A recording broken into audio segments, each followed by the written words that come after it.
Saludos, amigas y amigas, usuarios y usuarias de Katia TV. Aquí estamos de nuevo con su programa Escuela de Cuadro. El de hoy será nuestro programa número 75 y estará dedicado al análisis de la guerra civil en Francia, una obra dejada por Carlos Marx, y para ello nos acompañan el día de hoy los camaradas y camaradas Carlos Betancourt, que en el día de hoy va a ser nuestro orientador, a quien le damos la bienvenida, la camarada Cira Pascual, Ireri San Vicente, Hugo Martínez y quien les habla, Luis Álvarez. La guerra civil en Francia data, por supuesto, del año de 1871 y es una de los acontecimientos más importantes en la historia de la lucha de los pueblos oprimidos, de los movimientos proletarios por su liberación.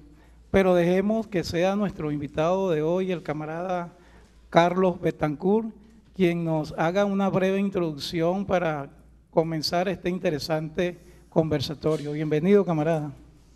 Buenas tardes, gracias por la invitación a este programa que ustedes están acá dirigiendo en relación con la formación de cuadro, la formación ideológica del pueblo incluso en general.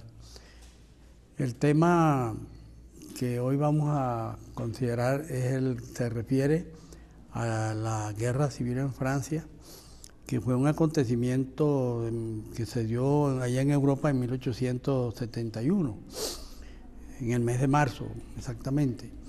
Y eso fue no un acto, si se quiere, impuesto por las circunstancias internas de Francia, sino que había a nivel internacional un conflicto entre las potencias europeas y sobre todo en ese momento Alemania, que jugaba un papel preponderante como una gran parte del imperialismo.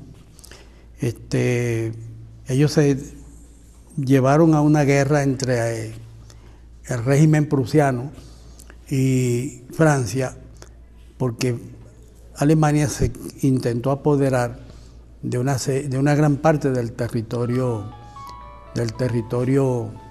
de Francia. Por cierto que en ese sentido el proceso empieza de esta manera, ¿no? Francia es ocupada por Alemania y Alemania se apodera de dos islas importantes de Francia, que son Alsacia y Lorena. Pero al mismo tiempo, ese factor internacional se une a un factor interno que vivía Francia. Francia vivía una gran crisis económica, el desempleo cundía en las filas del movimiento obrero y había, por la crisis económica que se estaba desarrollando,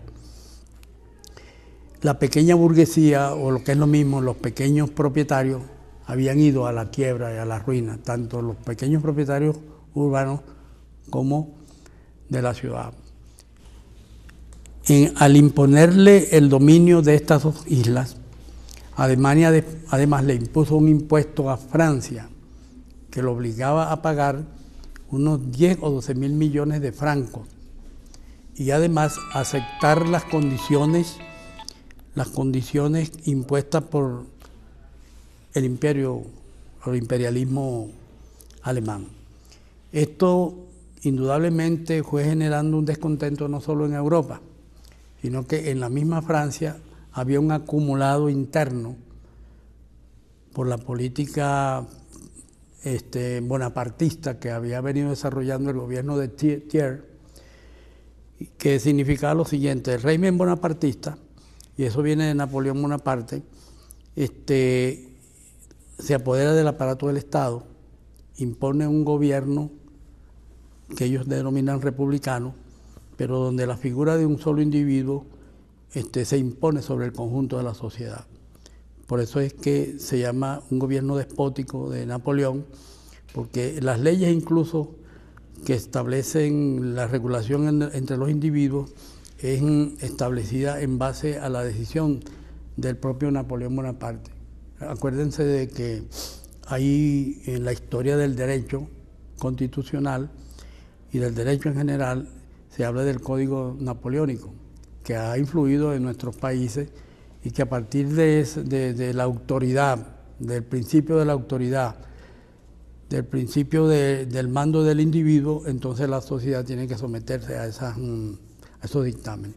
De tal manera que precisamente en Europa la guerra civil en Francia precisamente es la primera clarinada a nivel mundial donde la clase obrera, presionada por la crisis económica, presionada por la incompetencia de la burguesía que estaba dirigiendo el poder, presionada por el descontento general, decide tomar en sus propias manos la conducción de la sociedad. Fíjense que había un detalle importante, que la burguesía francesa ya había aceptado las condiciones del imperialismo alemán y estaba aceptando el control territorial, estaba aceptando incluso el desarme de la Guardia Nacional y la imposición del ejército invasor en el territorio de Francia. Ahí, con respecto a este texto, de hecho ya normalmente cuando es publicado este texto de la Guerra Civil en Francia viene acompañado de un prólogo que lo realiza Engels con respecto a este texto de Marx, y hay una frase en particular que después es desarrollada dentro del propio texto por Marx, que es muy interesante y parece muy clásico y al mismo tiempo muy vigente para la actualidad. Esta cita dice así: la Comuna, y ya para 1871, un tema que desarrolla Marx en el texto, la Comuna tuvo que reconocer desde el primer momento que la clase obrera, al llegar al poder, no podía seguir gobernando con la vieja maquinaria del Estado, que, para no perder de nuevo su dominación recién conquistada, la clase obrera, de una parte, tenía que barrer toda la vieja maquinaria represiva utilizada hasta entonces contra ella. Este es un elemento indispensable en términos históricos, en términos teóricos también, que quizás sería bueno discutir acerca de este punto, porque bueno, hay que contemplar bajo la coyuntura actual hasta qué medida puede ser aplicable esto, considerando por ejemplo que en el caso de Venezuela, si lo consideramos, esto podría resultar mucho más fácil con la toma de las armas, toma del poder por las armas. Pero bajo esta nueva dinámica que se está presentando, ¿cómo se puede aplicar esto? Fíjate, uno de los grandes aportes de Marx, y por supuesto recogido por Engels, Engels se encargó de popularizar mucho el pensamiento de Marx, de hacerlo más accesible al movimiento popular, a los trabajadores.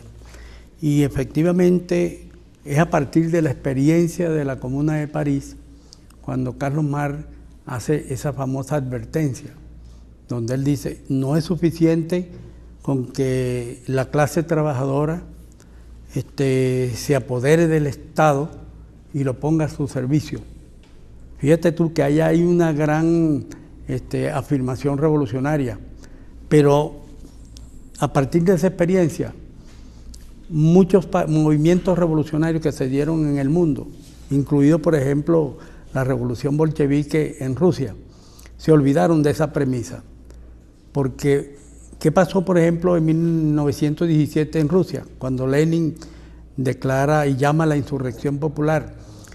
Lenin por primera vez plantea la tesis de todo el poder a los soviets, y los soviets no eran más que la unión de los obreros, los campesinos y los soldados rusos.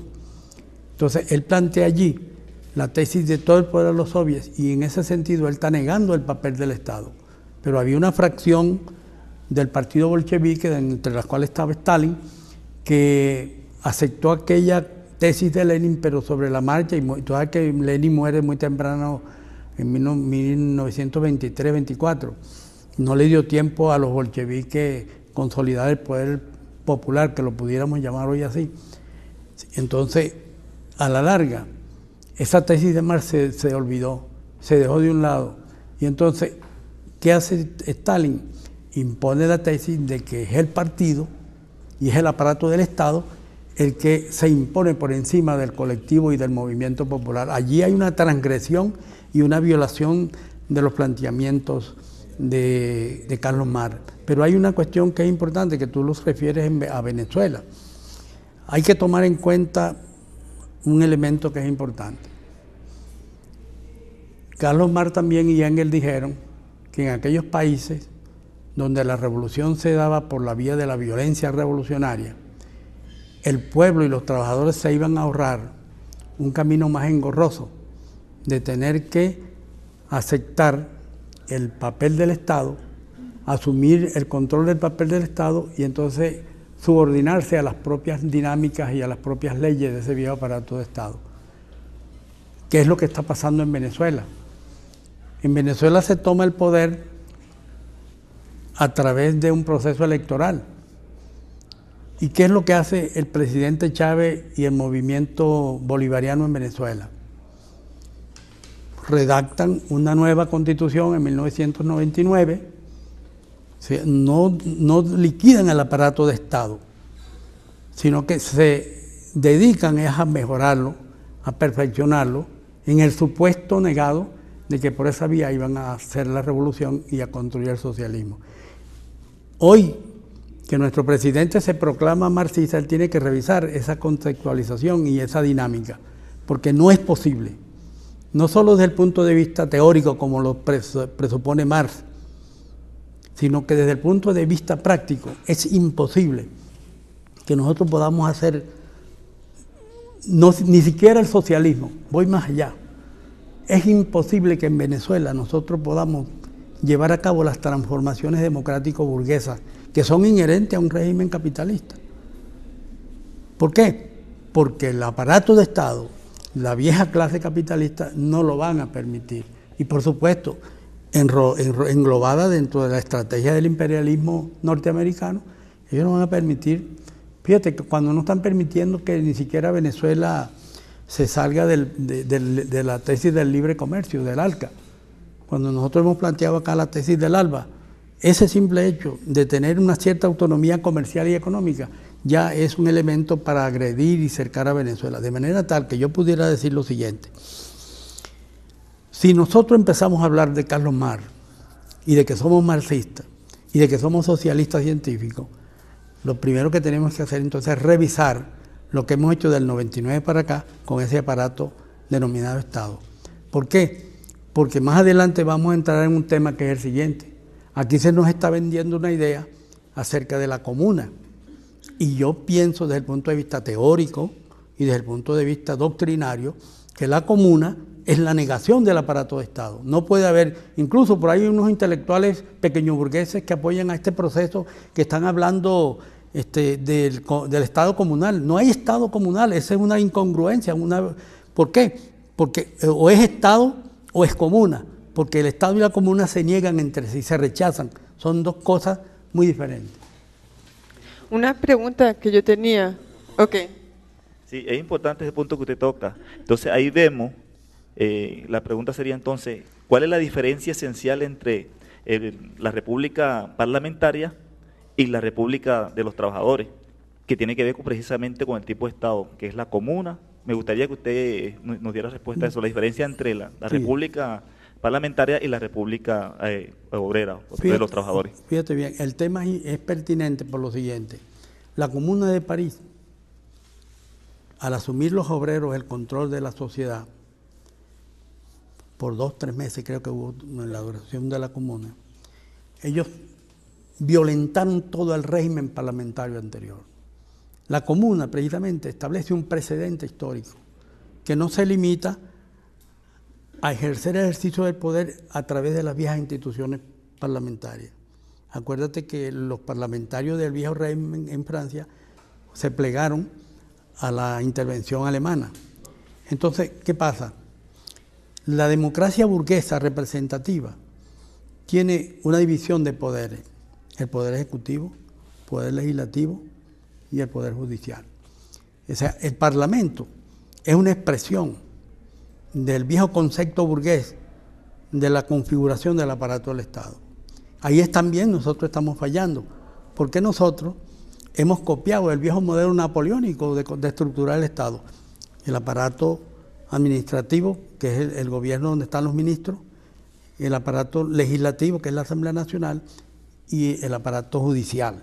Entonces, allí no hay aquí hay lo que hay una vieja reproducción del viejo aparato de Estado. Entonces, fíjate bien, nosotros creemos y somos partidarios de la necesidad de que aquí haya un movimiento popular que establezca la premisa de que si el poder es del pueblo, se establezca un régimen, una asamblea popular que sea electa por la propia base, sin tener que acudir al engorroso procedimiento de unas elecciones parlamentarias donde predomina la designación a dedo, donde predomina el poder económico y el que tiene influencia, y donde predomina también el temor de la gente a enfrentar.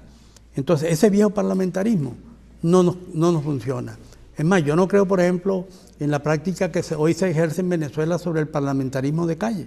El parlamentarismo de calle es una pantomima. ¿Por qué? Porque el pueblo no participa allí. Ahí es un ejercicio propagandístico donde se hace ver que los parlamentarios oyen al pueblo, y eso no es verdad. Entonces, yo creo que el régimen de la comuna es contrario al régimen parlamentario. ¿Por qué? Porque les voy a poner un caso, por ejemplo. Hoy vemos con preocupación que el gobierno del presidente Chávez anda ahorita desesperado por ganar las elecciones de septiembre para la Asamblea Nacional. Entonces, ¿qué te indica eso?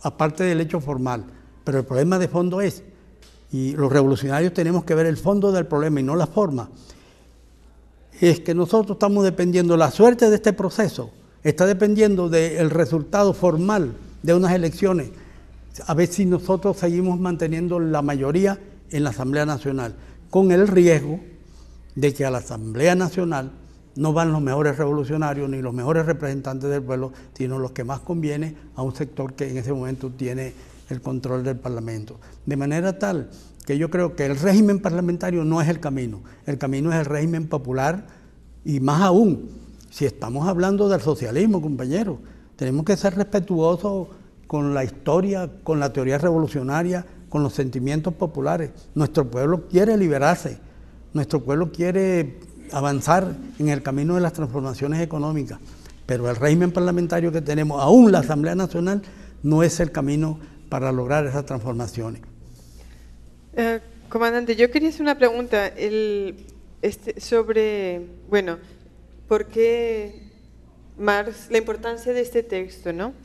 En este texto Marx transmite la naturaleza heroica de los comuneros de París que tomaron el poder, y asume el estudio de este texto, porque a partir del estudio de este texto los revolucionarios debemos aprender cómo es un proceso de toma de poder, un proceso de toma de poder por el proletariado, la destrucción de un Estado burgués, las limitaciones que tuvieron, porque por supuesto pues es un hecho heroico, pero también es un hecho que fue breve históricamente.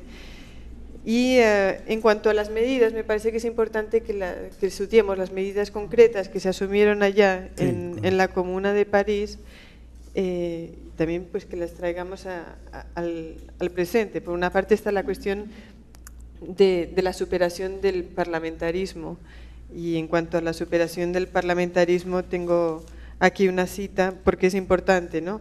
Dice Marx en Guerra Civil en Francia que lo que es el parlamentarismo es que lo que hay que superar es el decidir una vez cada 3 o cada 6 años que miembros de la clase dominante han de representar y aplastar. Eso es la cita misma de Marx sobre el parlamentarismo, ¿no? En cuanto a los decretos concretos que se asumieron en la Comuna, el primero es la supresión del ejército permanente y sustituirlo por el pueblo armado. Eso es muy importante. Es importante porque eso implica que el pueblo, predominantemente trabajador o proletario, es el que puede defender y debe defender un proceso revolucionario que está vinculado con sus intereses de clase y no los de la burguesía, que generalmente ha tenido históricamente el control del ejército. Los consejos municipales son escogidos por sufragio universal, la policía es despojada de sus atributos y está sujeta a lo que dicte o a la instrucción de la comuna. Todo empleado público recibe el salario de un obrero. Estos empleados públicos no tienen privilegios y son en todo momento revocables. Esto es importante porque, bueno, Marx escribió un texto que no es un texto breve, sobre un texto importante. Él consideró que era imprescindible el estudio. Lenin posteriormente en El Estado y la Revolución hace un análisis profundo a partir de este texto de la composición del Estado y de cómo superar un Estado burgués.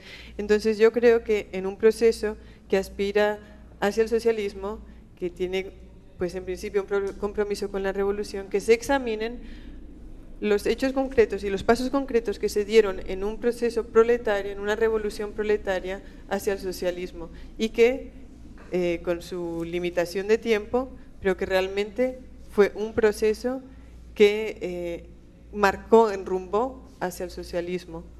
Bueno, fíjate, la afirmación de Marx, cuando él celebra el hecho de la comuna, es pedagógico. Es una descripción muy importante, porque él en principio estaba en contra del alzamiento de la comuna, porque él decía que no estaba preparada la clase obrera para dar ese salto. Las condiciones no estaban dadas. No estaban dadas las condiciones. Y en segundo lugar, pero después que la clase obrera se atreve a dar ese salto, como él decía, intentar tomar el cielo por asalto, él aplaude. ¿Por qué? Porque él dice que ese es el primer intento serio donde la clase obrera se atreve por fin a tomar los asuntos en sus propias manos. Esa es una lección que es importante. Ahora, fíjate lo siguiente, el ejemplo de la comuna, nosotros tenemos que reivindicarlo, porque tú dijiste allí algunas medidas que la comuna tomó en el momento de que se convirtió en poder. Una de las medidas que la comuna de París asumió, y ojalá en Venezuela los llamados parlamentarios asuman esa experiencia, fue cuando él dijo que los obreros establecieron que el salario de un diputado no debía ser mayor que el salario de un obrero calificado. Oye, yo estoy de acuerdo con eso. Si en Venezuela se aplica esa política, yo creo que muy poca gente va a querer ir al Parlamento, porque no son luchadores sociales convencidos, revolucionarios, que van a servirle al pueblo ahí, sino son mucha gente oportunista que aspira a hacer negocio y hacerse un escalón mayor social en la sociedad, escalar posiciones económicas y sociales. Eso sería, y nosotros los revolucionarios debemos insistir en esa premisa. ¿Tú quieres ser parlamentario? Bueno, mientras exista esa Asamblea Nacional, bueno, ponte el salario de un trabajador para demostrar que sí somos representantes del movimiento obrero o amigos del movimiento obrero. En segundo lugar, es importante también, y para que tú veas la diferencia entre lo que pasó ayer y lo que está pasando en Venezuela, los comuneros tomaron la decisión de eliminar el ejército permanente, porque el ejército permanente en todos los países del mundo es un instrumento de opresión contra el movimiento popular. Si no, tienes dos ejemplos, te voy a poner. En Venezuela, sin ir muy lejos, ¿quién masacró al pueblo de Venezuela en el año 1989, el 27 y 28 de febrero? El ejército. ¿Quién combatió al movimiento guerrillero donde nosotros estábamos formando parte? El ejército. Y el ejército no fue a aniquilar la guerrilla. Ellos partían de una premisa que estableció un gringo llamado Westmoreland, que era jefe del comando de las fuerzas militares que invadieron a Vietnam. Westmoreland estableció la premisa de que el guerrillero y la comunidad campesina y el pueblo eran como la relación del pez y el agua. O sea, el guerrillero necesitaba del apoyo de la masa para poder subsistir. Entonces, ¿cuál es la lógica criminal que ellos implantaron? Y aquí en Venezuela la implantaron. agarrar al pueblo, aislarlo, reprimirlo, llevarlo a la cárcel para aislar a la guerrilla. Entonces, esa fue la política. Entonces, la Comuna de París hizo lo contrario. Eliminó el ejército permanente y creó la milicia popular, que es la visión y la versión revolucionaria del pueblo en armas.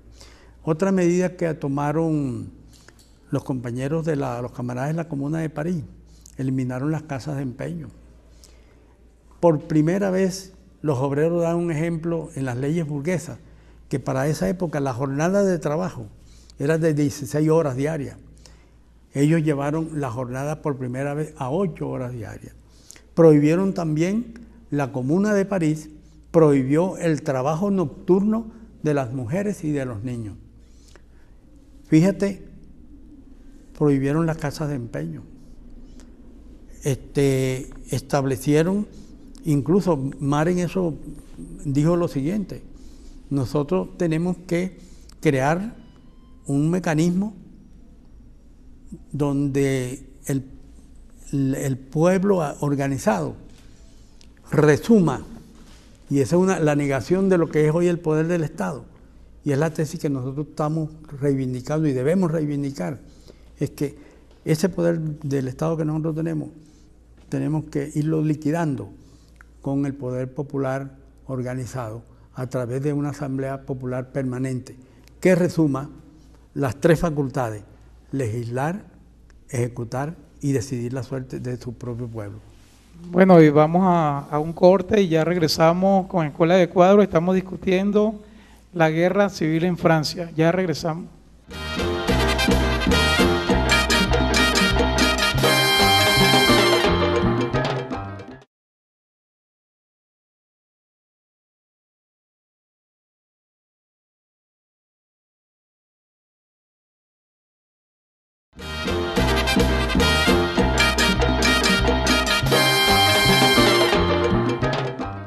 Estamos de vuelta con su programa Escuela de Cuadros.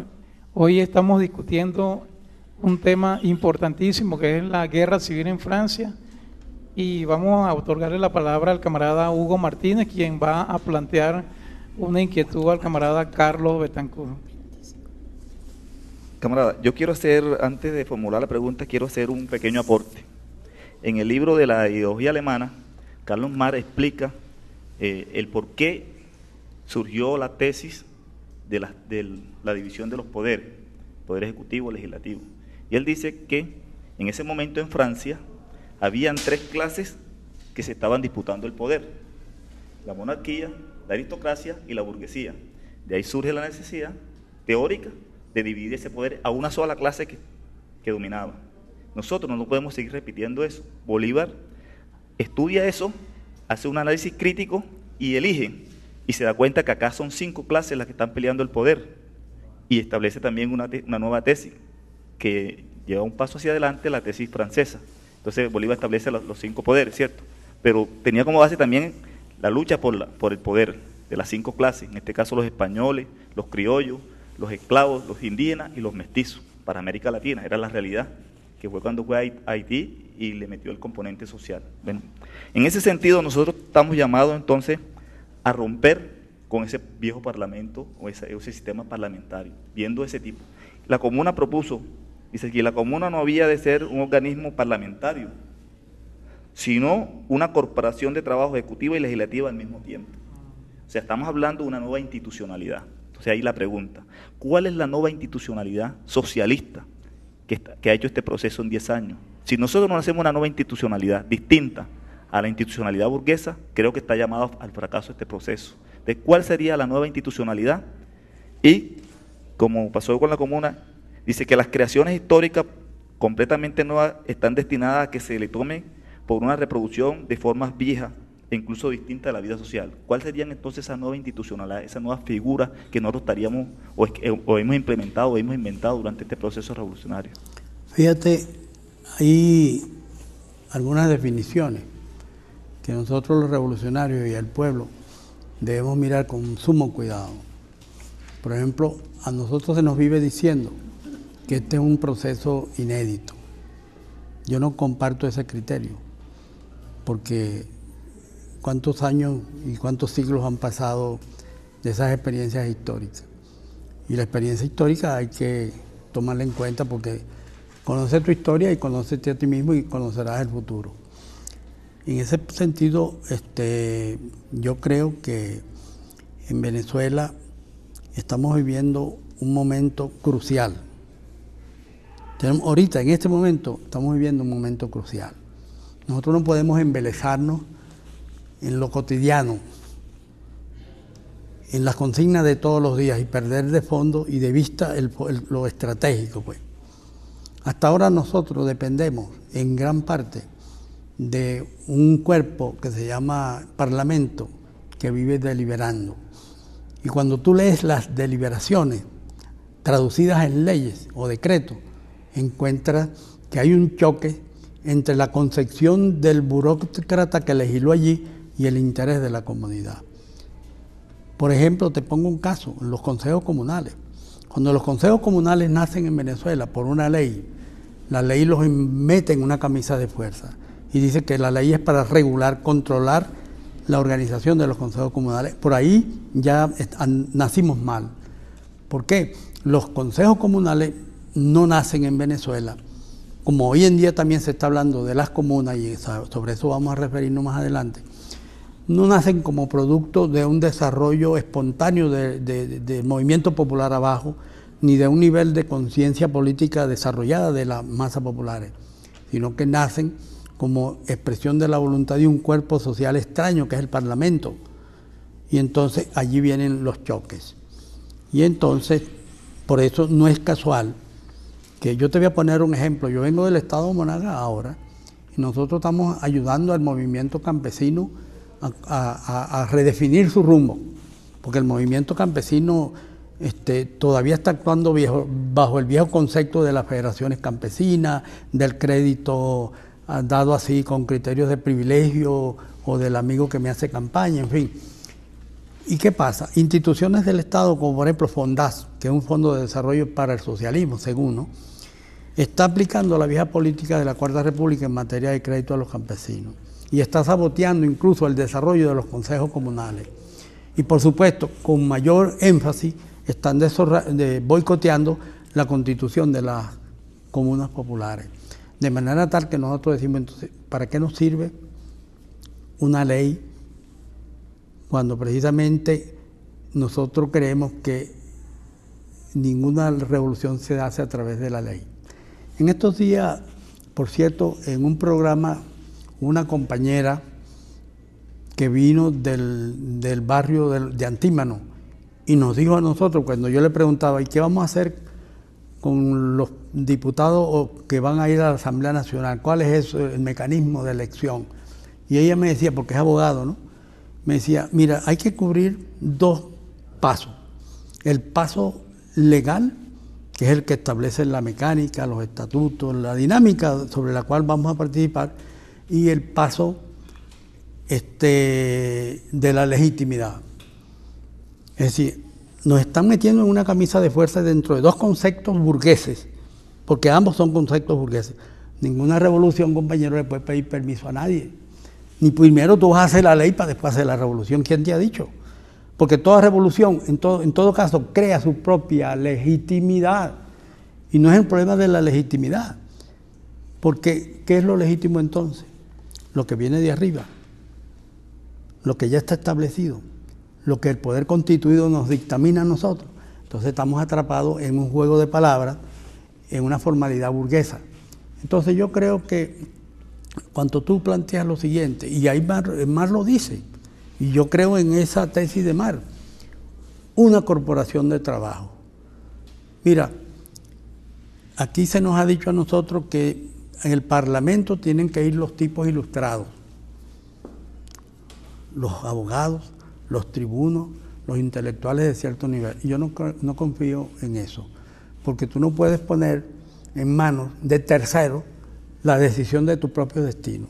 Yo estoy convencido de que el pueblo de Venezuela tiene la suficiente capacidad, tiene la suficiente disposición para legislar, para construir sus propias leyes, porque ¿quién más chico que quien las padece, pues? Aquí, por ejemplo, los tribunales de justicia siguen en manos de la burguesía. Y tú vas a un tribunal ahorita y si tienes dinero, tú sales. Si no tienes dinero, te pudres en la cárcel. Entonces, ¿dónde está la institucionalidad revolucionaria ahí? Estamos siendo sometidos a los viejos preceptos del régimen democrático burgués. Por eso que yo creo que es importante, por ejemplo, fíjate, hay una afirmación. Yo respeto a todos los intelectuales que han pasado por el campo del marxismo. Por ejemplo, a los que creen en el marxismo-leninismo los respeto y los convido a luchar juntos.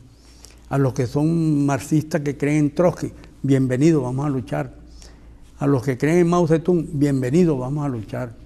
A los compañeros que son anarquistas, bienvenidos, vamos a luchar. Pues no vamos a seguir dividiéndonos en nomenclaturas y en calificativos y apellidos. No, el marxismo es uno solo. Los demás son circunstancias y vicisitudes. Entonces, yo te digo en ese sentido que, por ejemplo, Trotsky decía una cosa que es muy importante, refiriéndose a la Comuna de París. Uno de los errores. Ya Marx habló de las virtudes, y eso es bueno, pero Trotsky y Lenin después hablan sobre los errores que comete la Comuna. Acuérdate que en todo proceso participan las más diversas corrientes del pensamiento, las burguesas, las feudales, las revolucionarias, en fin. Y en ese momento tenía mucha influencia entre los obreros comuneros el pensamiento de Blanqui. Blanqui era un revolucionario francés que planteaba de que la revolución la hacía no la masa, sino un puñado de revolucionarios seleccionados. Esa es una tesis. Bueno, se demostró ahí y Trotsky decía que esa fue una tesis que se impuso ahí y fracasó, porque los obreros de París se aislaron del conjunto de la nación y entonces, desde el punto de vista estratégico, perdieron el enfoque global del problema. Y también Trotsky dice que una de las debilidades de la Comuna de París fue que no tenía una vanguardia, un partido que lo dirigiera, que visionara, que viera más allá.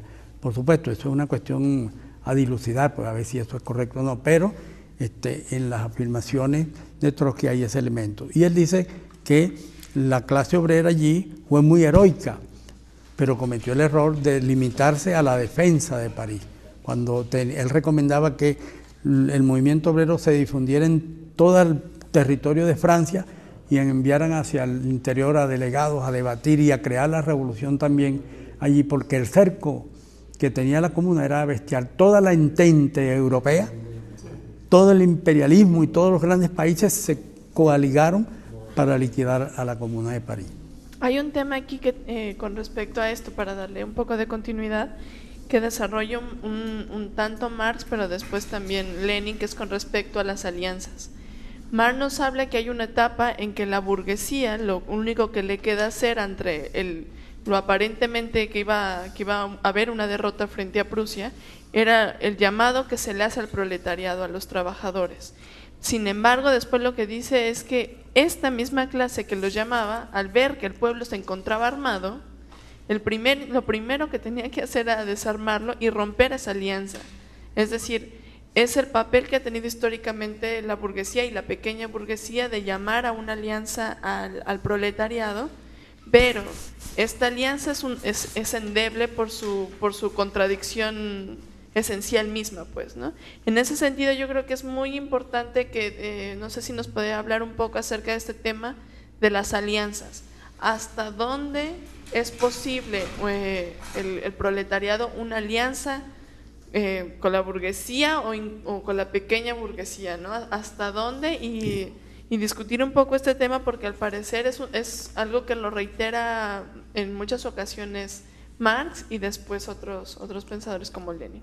Bueno, fíjate, sobre el problema de las alianzas, eso es un problema que está muy relacionado con la situación en cada país. En cada país hay una realidad particular y llega un momento en que tú puedes hacer alianzas. ¿Tú te acuerdas que a Lenin le criticaron el viraje que él tomó en cuanto a la nueva política económica? Que tuvieron ellos, por ejemplo, que regresarle la tierra a los kulaks, que se llamaban los grandes terratenientes, porque llegó un momento en que ellos expropiaron a los sectores de terratenientes y feudales en Rusia, y entonces cometieron el sectarismo de expropiar a todo el mundo, incluso a sectores que estaban en el área productiva, cuando la revolución en ese momento todavía no estaba preparada para asumir el control económico de toda la sociedad. Pero eso fue una jugada de Lenin que trató de ganar oxígeno, porque había también un cerco mundial contra Rusia que Lenin se vio obligado a retroceder en un cierto modo. Ahora, las alianzas son convenientes siempre que no se pierda de vista la objetividad, que no se pierda de vista el problema de los principios. Tú haces alianzas ¿para qué? Para fortalecer tu gobierno, tu proyecto, tu programa, estoy de acuerdo, pero no para debilitarlo y recular o retroceder. Por ejemplo, hay una cosa que a mí me ha llamado la atención. En el año 1959-1960, el gobierno de Betancourt, de Rómulo Betancourt, Acción Democrática y COPEI, le dijeron al pueblo de Venezuela a través de la ley de reforma agraria que ellos iban a transformar el campo venezolano, iban a eliminar el latifundio. Así se consagraba en la ley de 1960-61. Y nosotros dijimos, bueno, este es un camino bueno. ¿Pero qué hizo Betancourt?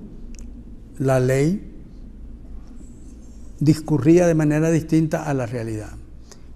A los terratenientes, el gobierno de Betancourt les compraba la tierra y la repartía en pequeñas parcelas de 5 y 10 hectáreas a los pobres del campo. Entonces satisfizo un poco el descontento campesino, pero no les resolvió el problema a los campesinos. Los campesinos quedaron a la intemperie y luego vendieron esas parcelas y migraron a la ciudad, porque el problema no es el reparto. Desde el punto de vista científico marxista, el reparto de la tierra no es suficiente y es un error. El reparto en pequeñas parcelas. Entonces, hoy en día, desde esta tribuna que nosotros estamos viviendo ahora, se nos ha dicho que el enemigo también en el campo es el terrateniente y vamos a combatirlo. Yo he oído al ministro Elías Agua decir que ahora sí los terratenientes van a sufrir. Cada vez que matan a un líder político campesino, salen dos señores que son Elías Agua o Álvarez, el diputado Braulio Álvarez, a decir que ahora sí la guerra contra los terratenientes va. Y eso no pasa de ser de una mera declarativa. Entonces, ¿qué pasa? Resulta que el presidente Chávez, en su gobierno, tomó unos fondos por allá por Cogede, creo, no sé si se llama el Charcote, algo así. Le compraron a los Aspuruas unas tierras que son robadas por la burguesía y por las terratenientes a la nación venezolana. Porque vamos a ser claros, ningún burgués, ningún capitalista es dueño de esas tierras. Esas son tierras primero de las comunidades indígenas nuestras y después al Estado moderno a través de la nación. Pero esos señores se las robaron. Y nuestro presidente hizo un acuerdo con los Aspuruas.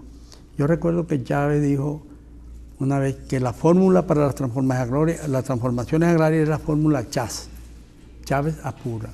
Y yo dije, el presidente está equivocado, porque ya eso lo hizo Rómulo Betancourt en el pasado. La variante de hoy con respecto a ayer es que hoy se está intentando buscar una opción en el campo distinta a la de Betancourt, pero no menos peligrosa, que es que el Estado venezolano adquiere las tierras, se las paga a terratenientes, los enriquece a ellos, y el Estado entonces asume el control de ese medio de producción que es la tierra y trata de desarrollar allí lo que llaman la empresa capitalista del Estado, que es lo mismo que llamamos científicamente el capitalismo de Estado. Y a los pequeños campesinos que están alrededor los convertimos en proletarios, de manera tal que no estamos, compañeros, y aquí hay una equivocación, ojalá diera tiempo para en otra oportunidad, aquí hay una equivocación en cuanto a que el capitalismo de Estado es un camino para el socialismo, y eso no es verdad. Lo demuestra la experiencia soviética, lo demuestra la experiencia china y lo demuestra la experiencia cubana, que se ha estancado en el capitalismo de Estado. Bueno, y con estas interesantes reflexiones de nuestro camarada Carlos Betancourt, Hemos llegado al final de nuestra escuela de cuadro número 75. Y analizamos la guerra civil en Francia. Agradecemos al camarada Carlos, agradecemos al colectivo de camaradas que nos acompañó en la discusión, y en las cámaras nos acompañaron Aureliano González, el Chino Macol. Todos estuvimos bajo la dirección de Reinaldo Maldonado. Recordamos que Escuela de Cuadros se transmite por este canal los días jueves y sábados a partir de las 8 de la noche. Los colectivos, las organizaciones comunitarias que quieran hacer contacto con nosotros pueden hacerlo a través de nuestro correo electrónico escuelacuadros@hotmail.com, y este programa pueden bajarlo a través de la web www.katiatv.org, el link Escuela de Cuadros. Nos despedimos, camaradas, haciéndole un llamado reiterativo siempre a los colectivos comunitarios, a los movimientos sociales, a todos los que están involucrados en este proceso de ardua construcción revolucionaria, a que sigamos profundizando en el debate y esclareciendo interrogantes importantísimas, como lo hemos hecho en el día de hoy, en función de fortalecer verdaderamente este proceso revolucionario. Hasta la victoria siempre, camarada, venceremos.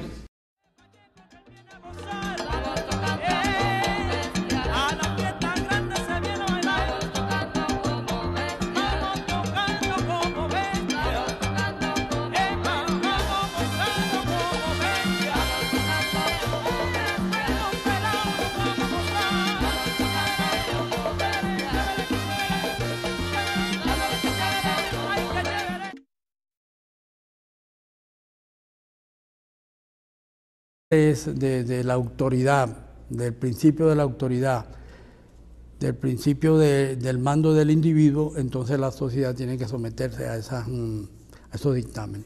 De tal manera que precisamente en Europa la guerra civil en Francia precisamente es la primera clarinada a nivel mundial donde la clase obrera, presionada por la crisis económica, presionada por la incompetencia de la burguesía que estaba dirigiendo el poder, presionada por el descontento general, decide tomar en sus propias manos la conducción de la sociedad. Fíjense que había un detalle importante, que la burguesía francesa ya había aceptado las condiciones del imperialismo alemán y estaba aceptando el control territorial, estaba aceptando incluso el desarme de la Guardia Nacional y la imposición del ejército invasor en el territorio de Francia.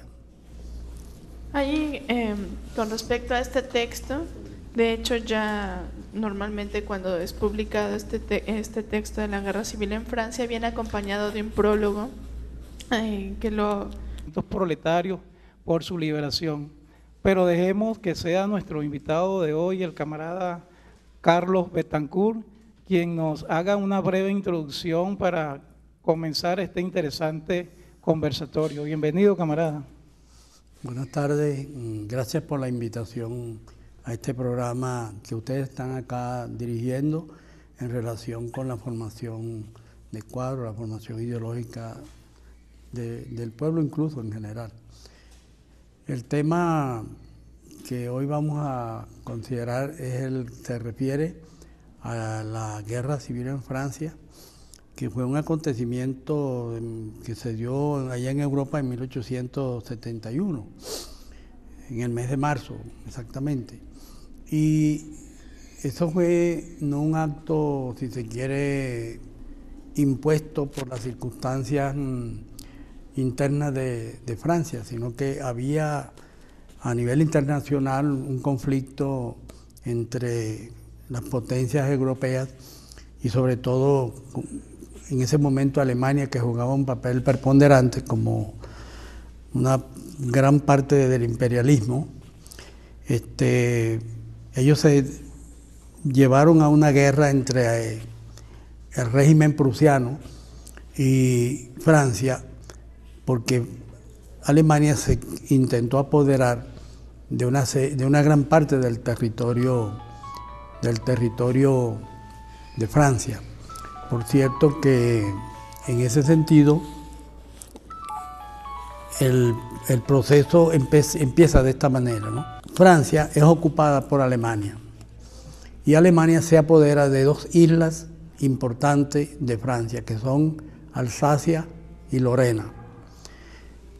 Pero al mismo tiempo, ese factor internacional se une a un factor interno que vivía Francia. Francia vivía una gran crisis económica, el desempleo cundía en las filas del movimiento obrero y había, por la crisis económica que se estaba desarrollando, la pequeña burguesía, o lo que es lo mismo, los pequeños propietarios, habían ido a la quiebra y a la ruina, tanto los pequeños propietarios urbanos como de la ciudad. Al imponerle el dominio de estas dos islas, Alemania además le impuso un impuesto a Francia.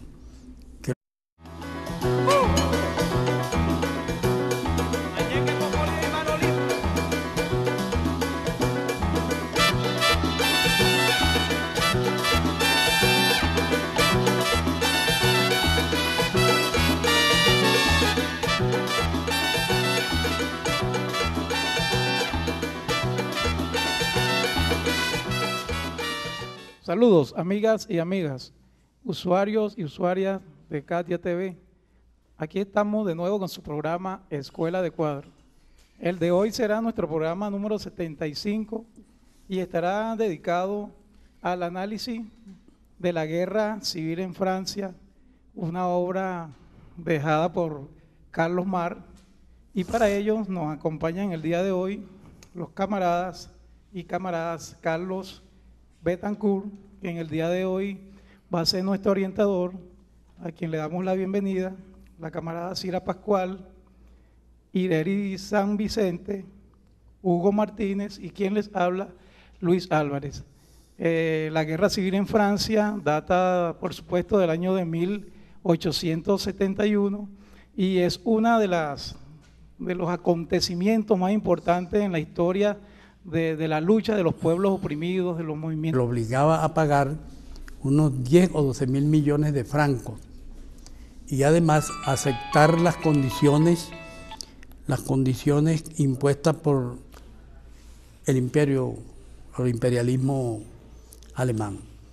Esto indudablemente fue generando un descontento no solo en Europa, sino que en la misma Francia había un acumulado interno por la política bonapartista que había venido desarrollando el gobierno de Thiers, que significaba lo siguiente: el régimen bonapartista, y eso viene de Napoleón Bonaparte, se apodera del aparato del Estado, impone un gobierno que ellos denominan republicano, pero donde la figura de un solo individuo se impone sobre el conjunto de la sociedad. Por eso es que se llama un gobierno despótico de Napoleón, porque las leyes incluso que establecen la regulación entre los individuos es establecida en base a la decisión del propio Napoleón Bonaparte. Acuérdense de que ahí en la historia del derecho constitucional y del derecho en general se habla del Código Napoleónico, que ha influido en nuestros países y que a partir de